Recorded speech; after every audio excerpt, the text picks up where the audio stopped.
Nama saya Anton Novianto, pemilik dari Indonesia Motorsport Heritage Museum Wannabe.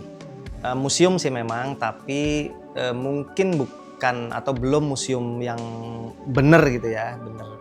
Makanya di belakangnya saya pakai nama Wannabe gitu. Jadi semangatnya museum, tapi ya sekarang masih museum kecil lah gitu.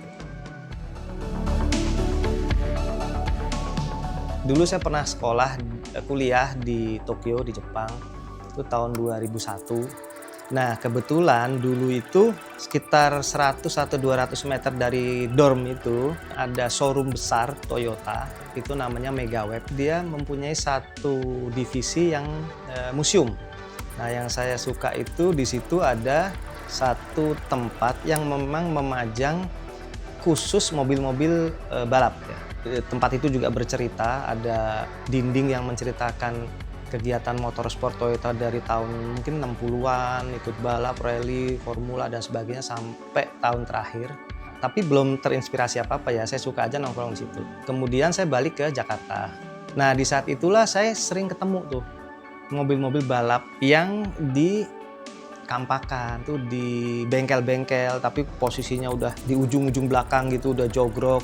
Balik inget ke yang museum di Jepang tadi, di Tokyo. Ih, kok beda banget ya, saya pikir ya. Kalau di Jepang nih mobil-mobil balap ini kan memperoleh apresiasi gitu. Nah sedangkan kalau di Indonesia melihatnya sedih ya, artinya mobil-mobil itu jogrok tuh, bahkan sebagian dikanibal, dicopot-copotin, dijual pretelan dan sebagainya. Nah mulai saat itulah saya coba tuh pelan-pelan restorasi semampu saya, karena kan restorasi itu ceritanya beda lagi kan, itu kesulitannya, semangatnya adalah kita ingin melestarikan aja gitu kan. Saya nggak bisa membuang sesuatu yang punya nostalgia. Jadi ini ada koleksi, ada fungsi.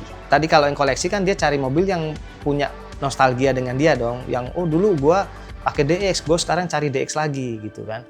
Tapi kalau yang berdasarkan fungsi belum tentu, pemikirannya nggak gitu. Dulu gue naik DX, tapi sekarang ngapain gue naik DX? Mogok. Ya nggak apa-apa. Ya udah bareng aja, yang suka mobil baru ya mobil baru, yang suka mobil retro ya retro. Ya rame-ramein dunia otomotif bareng-bareng aja.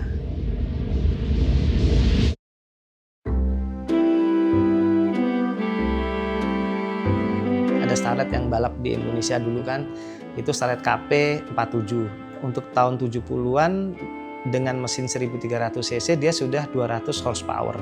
Itu bisa dibayangkan nyari spare partnya zaman dulu aja itu kan yang bikin pabrik atau tim balap gitu kan. Apalagi sekarang kita mau cari mesinnya aja udah nggak ada, mesin balapnya itu aja udah nggak ada. Kalau kita bicara mau restorasi, apa yang bisa saya lakukan kan gitu kan. Ya mungkin ada, tapi harganya kan mungkin sudah tidak masuk akal. Selain restorasi, kita juga butuh riset kan. Mobil ini dulu punya siapa, dulu dipakai apa. Setiap mobil tuh ada cerita masing-masing. Mungkin salah satu yang RX-7, saya mau cerita sedikit. RX-7 itu saya dapat di Lembang.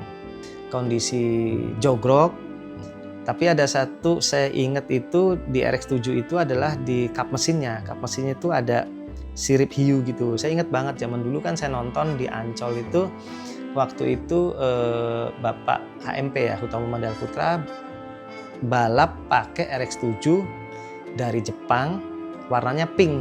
Saya inget tuh, waktu di Lembang itu kondisinya udah jogrok gitu, udah catnya pilok gitu kan, nggak karu-karuan.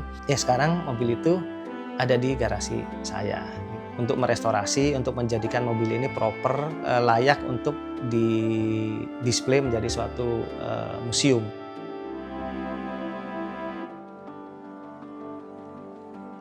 Sebenarnya tujuan museum ini ada beberapa kali ya, kita pengen melestarikan lah ya, pengen juga jadi edukasi gitu. Mungkin teman-teman atau generasi muda yang belum pernah lihat mobil-mobil ini, kiprah dunia rally Indonesia di tahun era 80-an, 90-an. Oh ada tuh mobil-mobil seperti ini, oh dulu tuh di tahun 90-an tuh era rally di Indonesia tuh sangat luar biasa gitu. Pengennya jadi ajang nostalgia ya. Iya hal-hal sederhana itu kalau buat saya kayaknya berharga gitu. Saya menikmati mobil dengan mengkoleksi gitu kan. Ya nggak apa-apa mobilnya tidak bisa jalan, sepanjang itu memang mobilnya adalah otentik, memang mobil yang bersejarah, itu merupakan kepuasan dan kenikmatan buat saya sendiri gitu. Kita kembalikan ke wujud aslinya ketika mobil itu mungkin dulu berlaga gitu ya.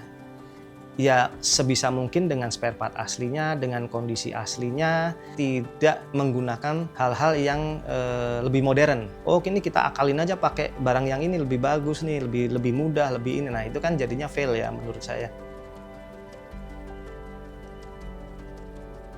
Kelemahan museum ini adalah belum ada penjelasan ya. Kalau museum kan biasanya ada penjelasan, tiap mobil ada penjelasan. Ini mobil A, ini mobil pembalapnya ini, prestasinya. Nah, jadi gini, saya nonton balap di Ancol. Yang balap itu Bapak HMP, ya kan, Om Tinton Suprapto zaman dulu ya, Om Aswin Bahar, Om Chandra Alim. Gila, keren banget nih orang gitu kan. Mobil datang dari Jepang yang suaranya itu merinding gitu ngeliatnya. Saya kayak ngeliat dewa gitu. Keren banget gitu, maksudnya bisa balap dengan ngeliat mobil sprinter zaman dulu itu kan. Ya kita aja dulu pakai DX gitu aja kan udah, pakai DX udah seneng banget. Ini DX sprinter pintunya 2, bikinan Toms misalnya ya kan, atau TRD. Ya itu sih zaman dulu aja ya. Terus nah sekarang mobilnya bisa ada di sini itu ya itu tadi ya kebanggaan lah buat saya. Ke depan ini lagi mau saya buat ya supaya memudahkan teman-teman yang datang juga bisa nggak perlu ketemu saya, dia bisa lihat dari situ.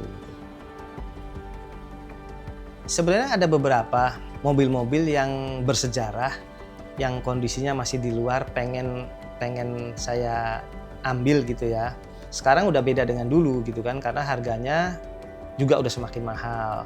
Mereka udah tahu bahwa ini loh sekarang mobil bersejarah tuh ada value-nya loh, nggak murah ini bukan mobil rongsok ini mobil berharga. Ya boleh-boleh aja, cuman akhirnya jadinya ketika kita mau ambil terus harganya tinggi banget, ya kita juga akhirnya mundur gitu kan. Mobilnya juga akhirnya tetap jogrok, lama juga, nggak direstorasi juga, malah dikampak kan ya, malah hilanglah sejarah itu kan gitu. Saya ini kan bukan siapa-siapa ya, artinya saya orang biasa yang cuman punya mimpi ingin melestarikan mobil-mobil yang bersejarah. Yang saya lakukan ini itu bisa dilihat lah dan diapresiasi oleh teman-teman ya atau pemerintah. Impian saya ini, museum kecil ini menjadi suatu inspirasi mereka untuk juga melakukan hal yang sama. Itu bisa dibayangkan betapa dampaknya akan sangat bagus gitu kan.